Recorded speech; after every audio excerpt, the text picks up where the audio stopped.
Welcome to the Conway estate. That really doesn't impress me. If you like to smoke, we must insist that you use the lounge in the West Wing. But whatever you do, don't go traipsing around downstairs with a lit cigarette, or Mr. DeVries will have hysterics. Your suite is upstairs in the West Wing. I'll have the maid make up your room. This is as far as we could drag it, sir. It wouldn't fit through any of the upstairs doors. But Byron said it would fit. It's only 3 feet wide. I believe he said 3 cubits wide, sir. A cubit is roughly the length of your forearm. Fine. Then we'll open it right here. Very well. I'll summon Miss Conway. Oh, that won't be necessary, Robert. I want to surprise her. She specifically wanted to be present when the crate was opened. I thought I made myself clear. You are not the master of this house. Yet! But that'll change. First look up and then look down. Never play with the naughty clown. Should you require a meal, the dining room is located in the East Wing. However, I wouldn't recommend a tour of the kitchen. The chefs there are quite temperamental. Come close to me. Let's play a game. I'll give you a clue. You think of its name. And then look for the object, and when it is found, you'll be one step closer to leaving this ground. A box in which you might take heart. 2 harmless animals for each leg of your journey. 2 weapons of warfare to hold your own again. 2 lofty trees, which you'll find well in hand. 2 fish that you could walk with. A globe that will get you ahead. Some tasty shellfish to pick you up. Rows of yellow soldiers who ironically cannot hear. A lisping rodent. A vessel gone wide to thin controls the flow of gin.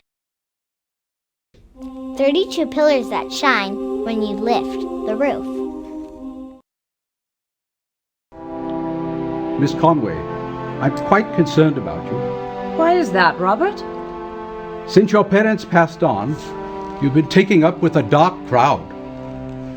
Though the parties and the merriment are only natural for a young lady, but your fascination with time and ancient things are quite irregular. And now that you're... Poor dear Robert. You miss our old life, don't you? It's not just that. But Tess, dear child, why do you associate with this DeVries character? He's not of your ilk. Duncan is my friend, Robert. He gets me things. It's exactly those things that worry me. He's building an arsenal in the storeroom. Please, Robert. I'm tired. And there are gangsters in the garden. Well, hand them some pruning shears. The hedge is atrocious.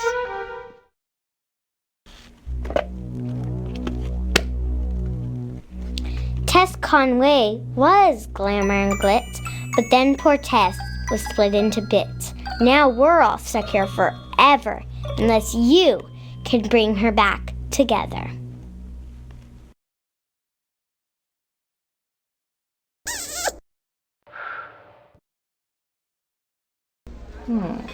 I'm but a humble servant, Miss Tewksbury, but I have served you and Miss Conway since you were children. Yes, Robert, go on. It is possible that your concern for Mr. DeVries may not be deserved. Why is that? I don't think Mr. DeVries has Miss Conway's best interest in mind. In fact, I think he's only interested in her money. Robert, everyone is after Tess's money. That's why she keeps us here. Tess, my darling, We're not getting any younger. We will be soon. Nothing. I really must get ready for tonight. That's I was thinking. Maybe we could. Yes? Could what? Maybe we could get married. Could get married. Married? Why on earth would I want to get married? You said you wanted to be with me for eternity. Eternity, yes, but not as your wife. I don't belong to anyone or anything. But what about our plans? We were going to build an empire. We were going to put this place on the map.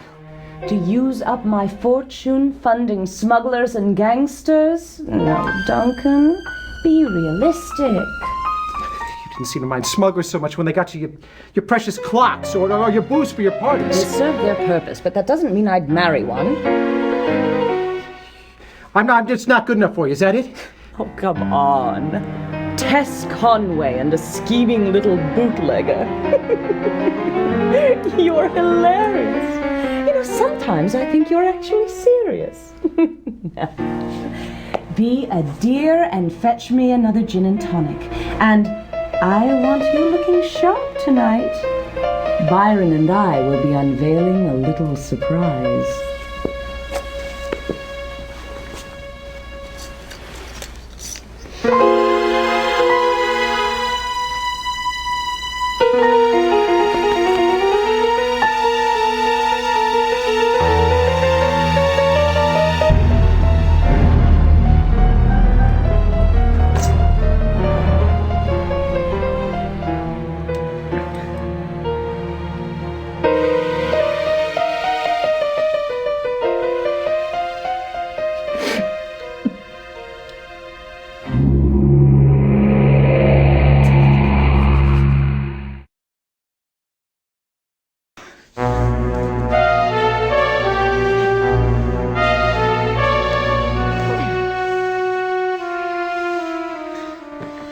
I place my last drop of life into this vessel.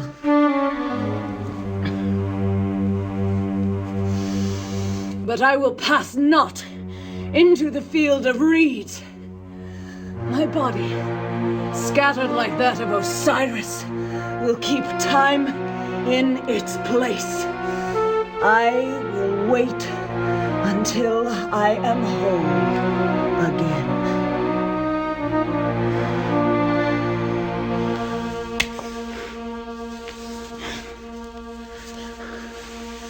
Let Duncan live! But let him be cursed by the evil of Seth. Let him feel the power he craves until it has driven him mad.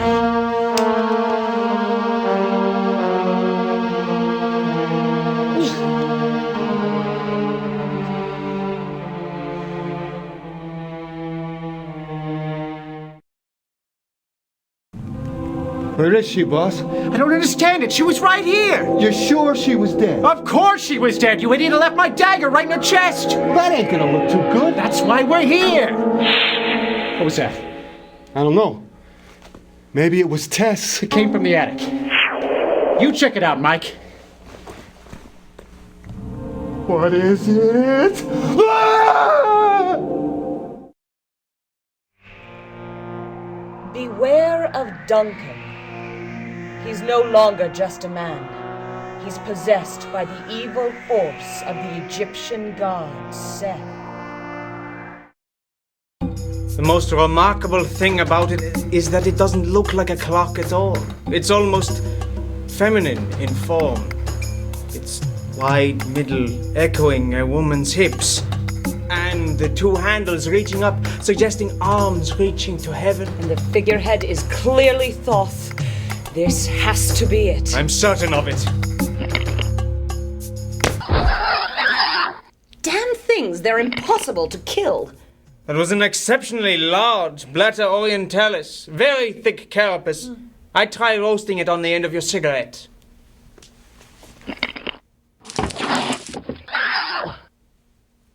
Not bad.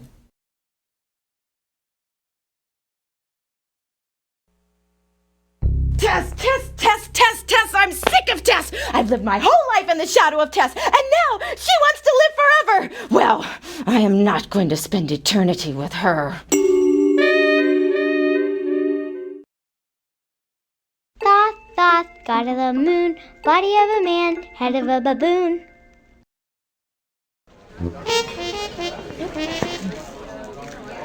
You'll never believe this, but one of the maids mistook Miss Conway's Egyptian clock for a vase. She put flowers in it and filled the thing with water. It leaked all over the place. It's got more holes than Swiss cheese. We're just lucky the water didn't damage the floor. Good Lord, Tess would be furious. You know, I think she loves that clock more than Duncan. Yes, I've noticed that her interest in Mr. DeVries has waned since he obtained the clock for her. You don't think there's a connection, do you? Oh, poor Duncan. She was such a sweet child. I raised her. I kept her from harm. And now this rapscallion enters the picture and I'm swept aside after 20 years of service. This would have never happened if Dr. and Mrs. Conway were still alive. They should have never gone on that safari. Well, I can't live in the past.